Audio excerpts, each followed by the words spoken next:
Merci, monsieur le député. Question de madame Dominique Nachury à monsieur le ministre des Finances et des Comptes publics. Vous avez la parole, madame.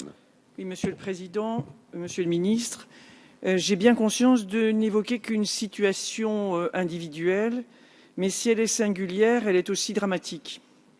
Je souhaite évoquer dans cet hémicycle la situation de grande précarité et de grande détresse dans laquelle se trouve une famille de l'agglomération lyonnaise, famille de l'un des pilotes de ligne retenus par les autorités dominicaines dans l'affaire dite Air Cocaïne, et cela depuis le 19 mars 2013.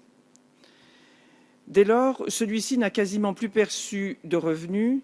Licencié économique suite à la liquidation de la société qui l'embauchait, il ne peut même pas prétendre aux allocations chômage puisqu'il est empêché de revenir sur le territoire national. Son épouse connaît de grandes difficultés financières puisqu'elle doit assumer seule les charges du foyer.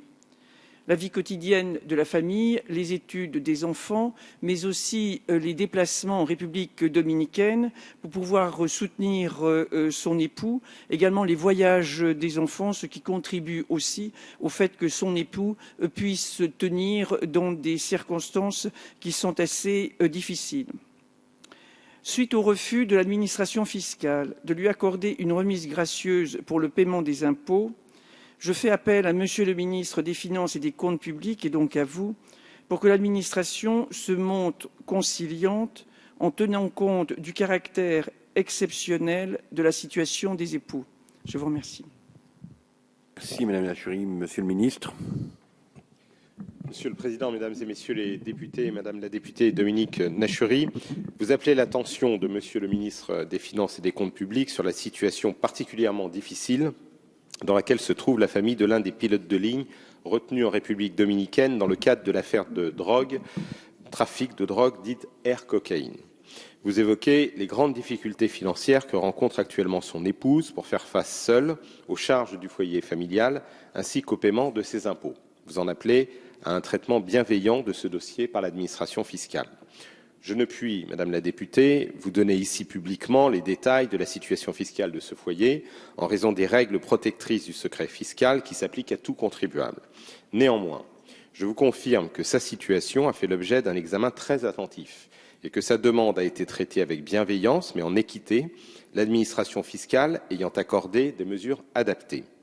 J'invite toutefois votre correspondante à reprendre contact avec le conciliateur fiscal de son département dans l'hypothèse où sa situation financière s'aggraverait et à lui produire tous les éléments actualisés justifiant ses difficultés à régler ses dettes fiscales à venir afin de permettre à l'administration fiscale de réexaminer sa demande. Je vous remercie.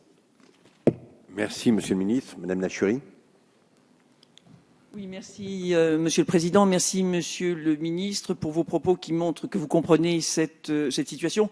J'aurais aimé une réponse sans doute plus affirmative sur la demande que fait cette famille.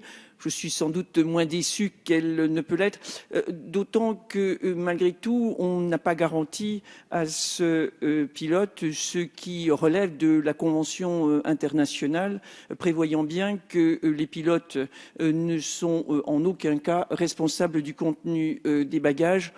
Et je trouve que dans cette difficulté qu'a l'État français de faire respecter cette convention internationale, on aurait peut-être pu trouver motif à une attitude un petit peu plus compréhensive vis-à-vis d'une situation dont il faut admettre qu'elle est difficile financièrement, elle est aussi difficile moralement, Monsieur le Ministre. Merci, Madame Nachury.